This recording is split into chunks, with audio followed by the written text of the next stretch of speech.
Bien, vamos ahora al video 3 para continuar. Discúlpame.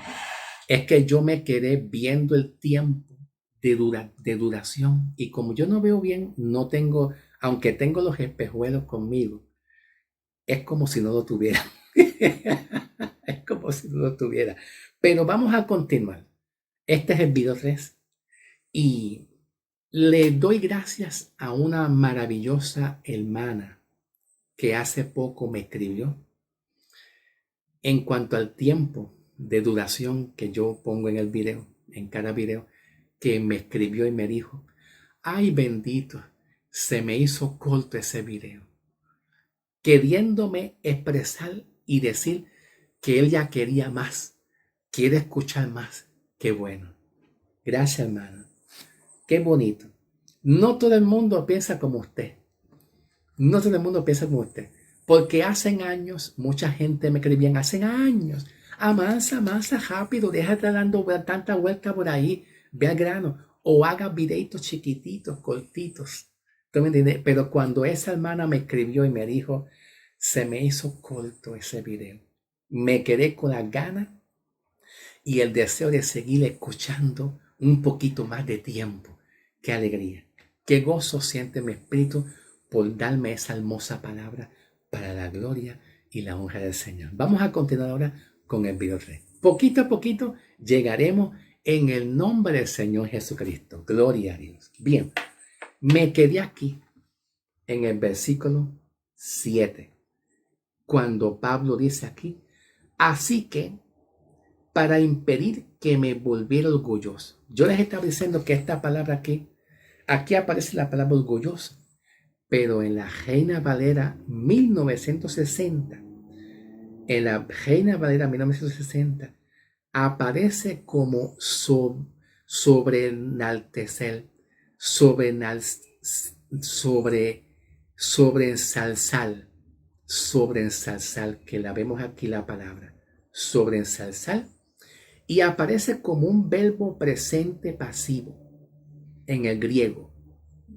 Un verbo presente pasivo y luego dice un participio y luego dice un subjuntivo primera persona. También dice subjuntivo primera persona. Vamos a explicar básicamente el subjuntivo porque no tengo tiempo para hablar mucho subjuntivo ni tampoco gramática. Aunque a mí me fascina la gramática, pero no tengo tiempo mucho de extenderme en una enseñanza de gramática. Pero cuando aquí en el griego aparece un subjuntivo, el subjuntivo expresa una posibilidad de que Pablo se pudiera sí enaltecer, sobreensalzarse o quizá una posibilidad de que no. El subjuntivo aquí expresa como una posibilidad que Dios le puso y le permitió a Pablo un aguijón en su carne. Por si acaso Pablo se ensoberbia. El subjuntivo está expresando una posibilidad que sí se pudiera en exaltar o quizás no. Por si acaso Pablo, para que no se sobresaltara o se pusiera vanaglorioso o altivo por causa de las muchas revelaciones que Dios le da a Pablo. Ese es el subjuntivo que expresa aquí, que lo vemos aquí. Aquí lo vemos. Aquí está el subjuntivo. No sé si se ve bien en el griego. Quizá no se vea tan bien la cámara. Pero aquí está un verbo presente pasivo. Pasivo. ¿Por qué está en pasivo? Porque la voz pasiva, la voz pasiva, discúlpame, si ustedes escucharon un juidito, si es que lo escucharon, un juidito de un sonido, es que yo tengo detrás de mi casa vaca. Perdóname, si es que escucharon un sonido de una vaca vejeando. Es que detrás de mi casa hay unas vaquitas en un. Ay, Dios mío, ya, cállate. No, cállate ya. Y eso se oye aquí. porque yo estoy muy pegado a las vacas. Yo espero que no vuelva a sonar de nuevo, ¿ok? Discúlpame con todo el respeto en el nombre del Señor. Bien, continuamos en el nombre del Señor. Heme aquí, Señor, gloria a Dios. Bien, te estaba diciendo que el pasivo es cuando una persona recibe una orden o unas instrucciones o un consejo. El pasivo aquí significa cuando alguien recibe una orden, que es como si fuera un imperativo, una orden, o algunas instrucciones, algún consejo, y el hombre lo recibe, lo recibe. El activo, la voz activa es la que está dando una orden. La voz activa es la que da un mandamiento y una orden, la que dice, por ejemplo, la voz activa sería un ejemplo de esta manera. Cuando Jesús, cuando Jesús dice a sus discípulos, oren para que no caigan en tentación. ¿Te acuerdas? Cuando Jesús dijo eso, pues Jesús dando esa orden y esas instrucciones sería la voz activa. Porque la voz activa es la que lleva una acción, la que da órdenes, la que da un mandamiento, la que ofrece y otorga unas instrucciones o un consejo para que entonces el que recibe ese consejo o esa orden o esas instrucciones la recibe como voz pasiva, que sería Pablo. Por eso es que Pablo expresa y testifica a ti, expresa, dice, me fue dado un aguijón en mi carne. Eso es voz pasiva, porque Pablo está recibiendo esa instrucción. La está recibiendo ¿de quién? De Dios. Me fue dado. ¿Y quién la recibe? Pablo la recibe como voz pasiva. Pero entonces la palabra sobre ensalzarse, pues recae sobre Pablo, para que Pablo no se sobresaltara. Se le fue sembrado, se le fue puesto un aguijón. Y el subjuntivo expresa con la idea de que no se exaltara. El subjuntivo expresa siempre dudas, dudas. Puede ser que sí o puede ser que no, con la intención de que no se sobresalte. Puede ser que Pablo se sobresaltara o no se saltara, que ahí está expresando un subjuntivo en el griego. Vamos a analizar un poquito más profundo la palabra sobrenaltecer o ensalzarse aquí en el griego, ¿ok? Que viene siendo esta palabra hupel airomai, hupel airomai. Aquí vemos la palabra hupel airomai, la palabra exalzarse, hupel airomai. Aquí aparece como voz media, ¿ok? En el griego, aquí está como una voz media. Entonces, ¿por qué aquí aparece como una voz media? Y en vez de traducirla e interpretarla como voz pasiva. Bueno, la voz media del griego es mucho más compleja que decir en el español, en el lenguaje de la gramática del español. Lo que es una voz media en el griego, en la gramática del español se le conoce como un verbo reflexivo. Verbo reflexivo en el español, en la gramática del español. ¿Ok? Entonces, si lo vamos a analizar en el español, gramática en el español, el verbo reflexivo son acciones que el hombre realiza y que recaen sobre uno mismo. Sobre uno mismo. Por ejemplo, yo leo la Biblia. La acción recae sobre mí mismo porque nadie la lee. Yo la estoy leyendo. Yo estoy recibiendo la enseñanza yo mismo al leer la Biblia. Yo me baño, yo me peino, yo me lavo las manos. Toda acción, por ejemplo, yo me levanto y me vuelvo y me asiento. Me siento y me levanto. Me levanto yo mismo y yo vuelvo y me siento yo mismo. La acción recae todo sobre mí. Yo mismo me levanto y yo mismo me siento. Yo mismo me lavo las manos. Yo mismo me las seco. Toda la acción recae sobre mí. Toda. Nadie toma participación. Nadie me ayuda a participar en la acción que yo estoy haciendo. Yo mismo hago la acción y yo mismo también respondo a la acción que yo hablo. ¿Ok? Ok, perfecto. Eso se llama verbo reflexivo. Gramaticalmente, los verbos reflexivos, la acción recae sobre el mismo sujeto. La acción recae sobre el mismo sujeto. Pero la voz, los verbos reflexivos en el griego es más complejo porque sería una voz media. Y la voz media pues indica un parecido o un parentesco a los verbos reflexivos en el español. Entonces aparece como voz media indicando que la acción recae únicamente sobre Pablo, para que Pablo no se sobresaltara él mismo, porque está hablando de una sobreexaltación de él mismo, de él mismo. Dame un detalle, dame un segundito. Aquí nos da un detalle bien interesante, perdona que yo le tome tiempo de video.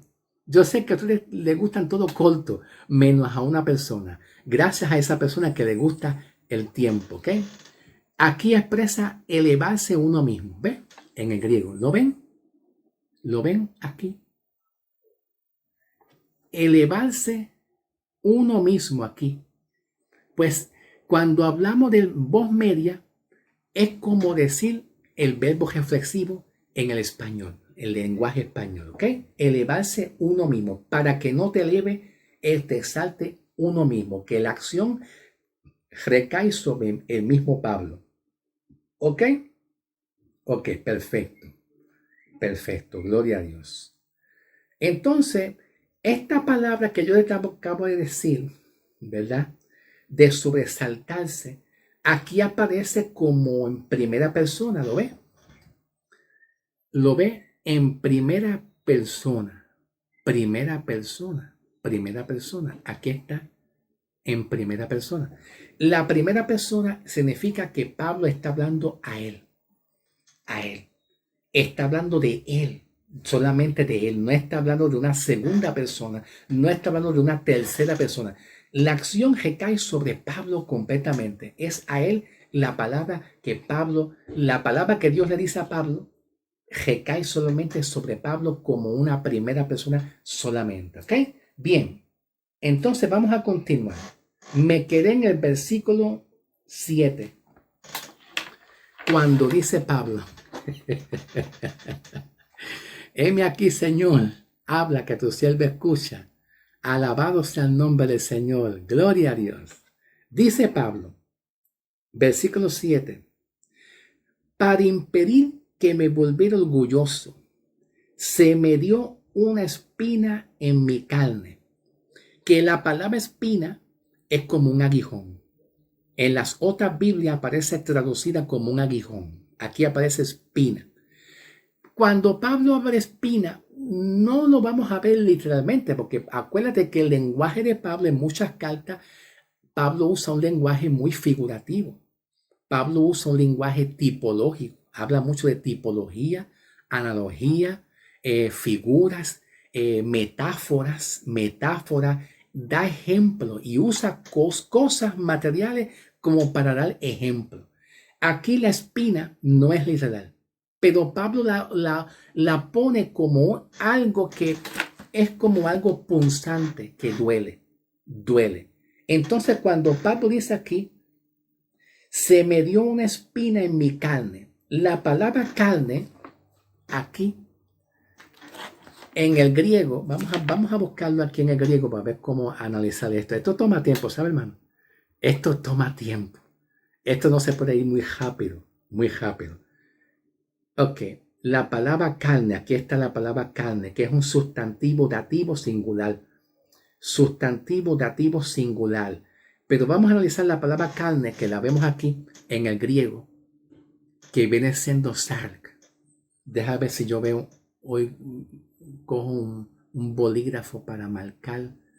Aquí vemos la palabra sark, carne, que es en el griego sark. Ok. Necesito tiempo, ¿ok? Para explicar esto. Sark aquí no es referente al cuerpo, porque muchos piensan que es el cuerpo.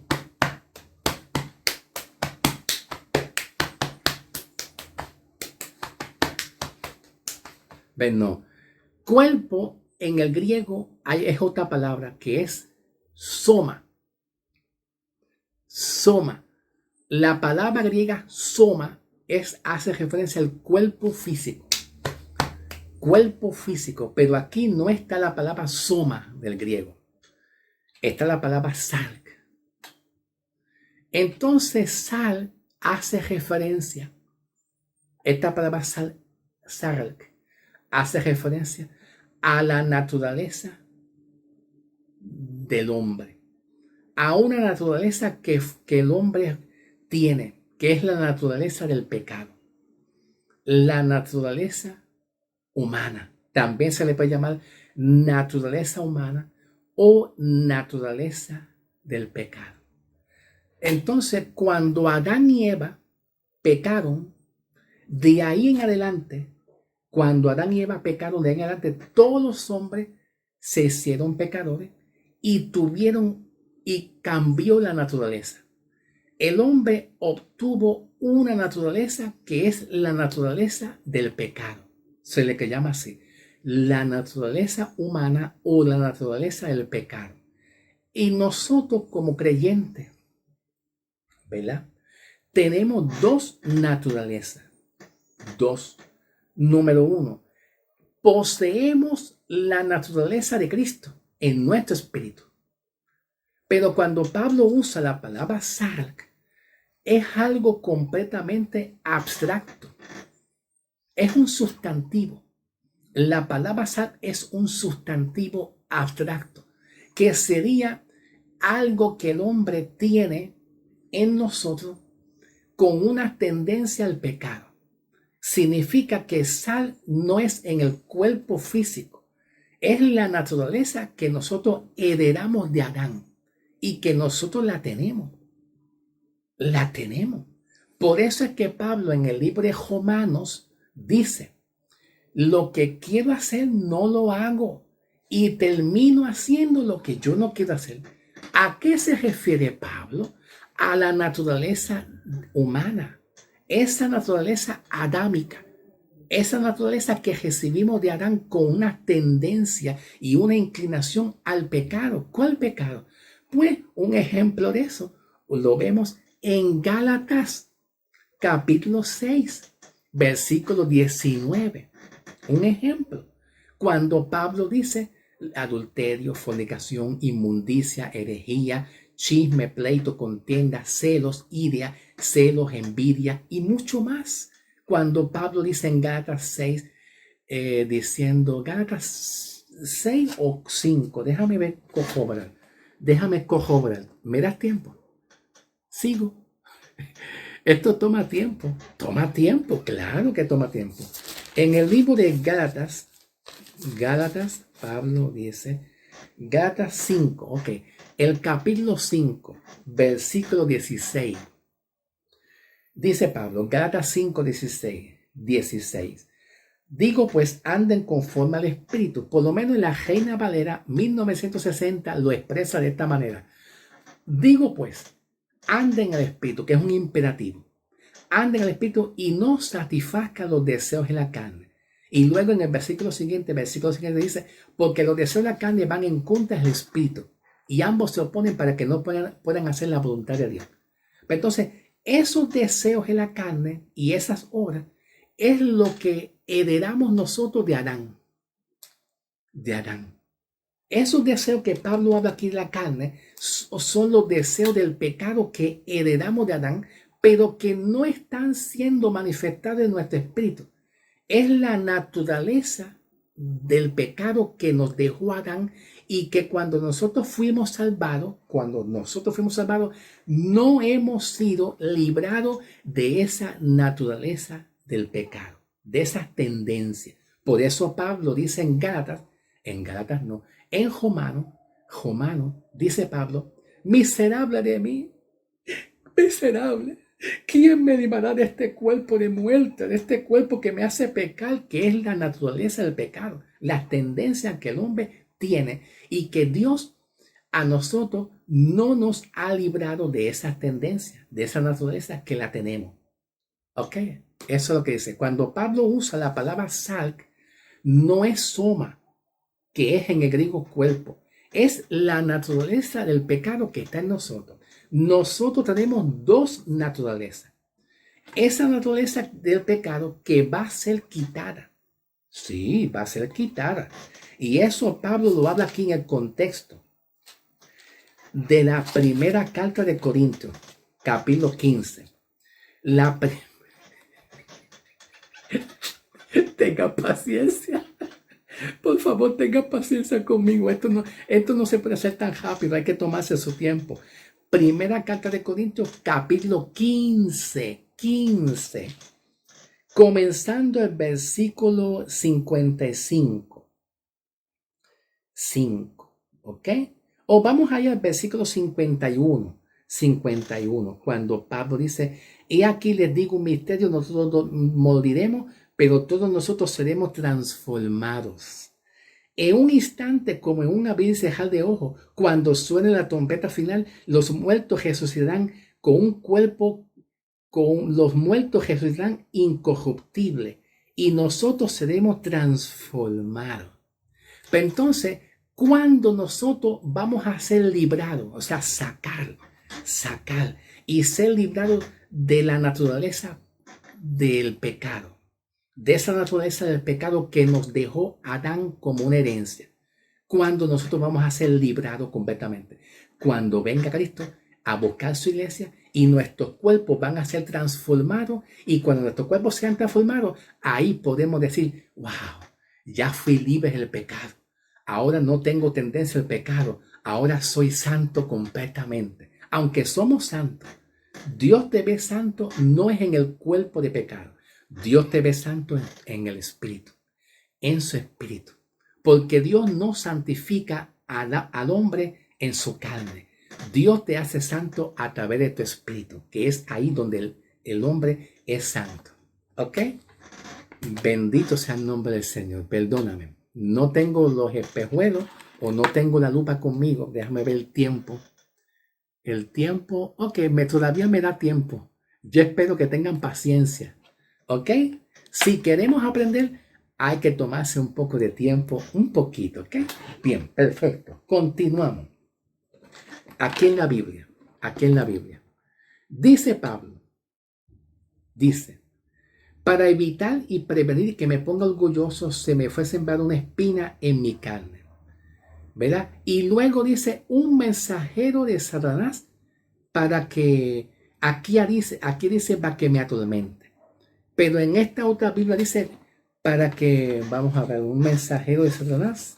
Disculpe la tardanza, ¿verdad? Aquí en Segunda de Corintios, ok, donde yo estaba, Segunda de Corintios, ok, 12, un mensajero de Satanás que me abofetee. La palabra abofetear es un verbo, para que no me enalteciera. Vamos a analizar esto en el griego, ok, y disculpe la tardanza, ok, disculpe la tardanza. Un mensajero que es un sustantivo nominativo, nominal. Y este mensajero en el griego es ángelos. Ángelos, lo ve aquí, mensajero en griego es ángelos. Ángelo, como un mensajero. De la misma forma que hay ángeles mensajeros, pero en este caso es como un mensajero satánico, diabólico. Ángelos del griego, ángeles. ¿Ok?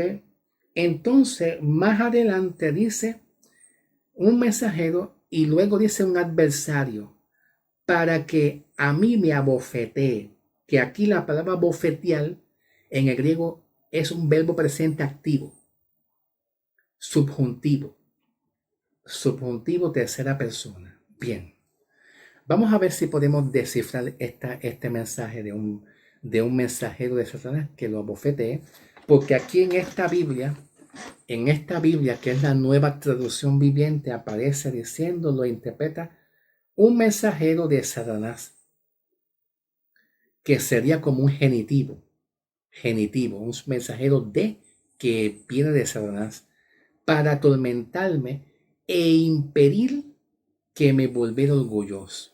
Ok, bien. Esto tiene varias interpretaciones. Está en neutro y tiene varias interpretaciones. Este mensajero pudiera ser los enemigos de Pablo, literal y físicamente, que es como un estorbo a su ministerio, un estorbo que se oponen. Y Pablo le causaba aflicción la oposición de muchos enemigos en contra del evangelio que predicaba Pablo. Se puede traducir e interpretar también de esa forma, de esa manera, los enemigos, que es el mensajero de Satanás. Okay. Hay otra forma de interpretarlo, que viene siendo más metafórico. Como algo es metafórico, que viene siendo la lucha interna de todo cristiano. Escucha, listen, atiendan, no se me distraigan. Metafóricamente sería entonces la lucha interna que todo cristiano tiene por intentar de agradarle a Dios y también por intentar de desprenderse.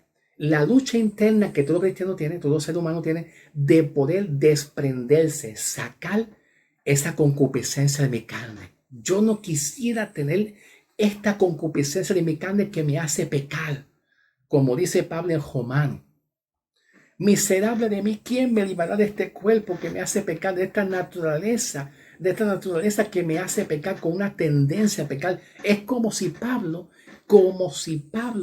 quisiera, escucha, listen, para que aprendan, no se me distraigan, es como si Pablo quisiera desprenderse de esa naturaleza pecaminosa y no pecar, con la intención, con la idea, con la intención de agradarle a Dios. Pero Pablo, cuando dice Pablo, me fue sembrado un aguijón en mi carne, ese aguijón consiste en una debilidad de Pablo. Esa debilidad de Pablo era el orgullo, en vanagloriarse, en exalzarse, y que Pablo entendía que para Dios no era bueno. No era bueno delante de Dios que el hombre se ponga soberbio y orgulloso o se enalteciera como ser más grande y mejor que otros hombres. Eso, Pablo estaba luchando con eso, como que queriendo o intentando desprenderse de eso. Es más metafórico que literal. Se puede interpretar literalmente como la lucha de los enemigos también, no cabe duda, y pongo un like que también se puede interpretar de esa manera. Pero dentro de mi punto de vista yo lo pongo más la lucha interna entre el hombre nuevo y el hombre viejo. Ese hombre viejo que de momento quiere desprenderse, ya que si leemos un poquito el contexto de la primera y segunda carta. En la primera carta de Corintios, según el contexto bíblico, Pablo da un mensaje diciendo, ¿cómo voy a ustedes? ¿Voy con espada, con palo, o voy con espíritu de amor y mansedumbre? Pablo da esa analogía, expresa esa expresión. ¿Cómo quieren que yo vaya hacia ustedes? ¿Con palo, agresivo, con ira o palo, verdad? ¿O quiere que yo vaya con amor y espíritu de mansedumbre? Pablo entiende que él, en vez de ir con ese viejo hombre, con esa lucha de altivez y vanagloria, enojo, ira, contienda, etcétera, vanagloria, exaltamiento, Pablo dice, yo tengo que ir de la forma correcta, que ir con amor hacia ustedes. Entonces, aquí lo que yo estoy observando y analizando aquí, que cuando se fue sembrado un aguijón en su carne, más bien aplica a la lucha interna del hombre, en querer despojarse y desprenderse de ese pecado o esa tendencia al pecado para agradarle a Dios. Y que Dios le permitió a Pablo esa debilidad, tenerla, con la intención de que no se sobreexaltara. Y Dios le dijo a Pablo, más adelante, mi gracia es todo lo que tú necesitas. Mi poder actúa mejor en la debilidad. En la debilidad. Cuando Dios le dijo a Pablo, mi gracia, la gracia iba a fortalecer a Pablo, lo iba a levantar, lo iba a ayudar a seguir llevando su carrera ministerial. La idea de Dios en decirle mi gracia es todo lo que tú necesitas. ¿Entiendes? Es como recordar las palabras que el salmista David habló hacia Dios. Cuando el salmista David habló en Salmo 23:1, Salmo 23:1 dijo, Jehová es mi pastor y nada me faltará. Él es mi pastor. ¿Por qué el salmista David escribe esas palabras? Pues el contexto es porque él tenía muchos enemigos alrededor. Y el salmista David eleva una oración diciendo, queriendo expresar que Dios es su pastor, lo va a guiar, lo va a dirigir y nada te va a faltar. Y está expresando algo bien idéntico, bien parecido al salmista David. Perdona, discúlpame, en el nombre del Señor. Ay, perdóname, el tiempo. El tiempo, ¿por dónde voy? Ni siquiera veo con lente. Esto es lo último, ni veo con lente. Ok, voy a darle un chipito más, un poquito más, ok. Mi gracia es todo lo que tú necesitas. Mi poder actúa en la debilidad. Mi poder. Esta palabra poder, y perdonen que yo vaya ligerito avanzando, poder es dunamis en el griego y significa eficaz. ¿Y qué significa entonces esa palabra dunamis? Tener capacidad para lograr y superar o alcanzar algo. Yo estoy contigo, Pablo. Dios está contigo, Colombia. Dios está contigo, Cuba. Dios está contigo, Venezuela, para ayudarte en los ataques que tú tienes, en las adversidades que tú estás confrontando con los líderes y con el sistema que estás viviendo. Dios te va a ayudar. Jehová es tu pastor, nada te faltará. Pero entonces esa palabra que el salmista David dice, Jehová es mi pastor, nada, está expresando algo valioso, importante. Tú me tienes a mí. No ponga tu mirada en los hombres, no ponga tu mirada en la ciencia, pon tu mirada en Dios, porque ya yo te salvé, te justifiqué, te perdoné. Y aunque tú te has sometido a muchas debilidades humanas, Señor, tengo miedo de pecar. Señor, yo tengo miedo de perder mi salvación. La idea de Pablo es, no tengas miedo. Yo estoy contigo. Yo te salvé. Has alcanzado mi gracia. Has alcanzado en entrar a la presencia del Señor. Has alcanzado, eres justificado. Las debilidades tuyas humanamente, yo te voy a ayudar. Yo te voy a ayudar a fortalecerte en el nombre del Señor. Has alcanzado mi gracia. Mi gracia es lo que tú necesitas para seguir adelante.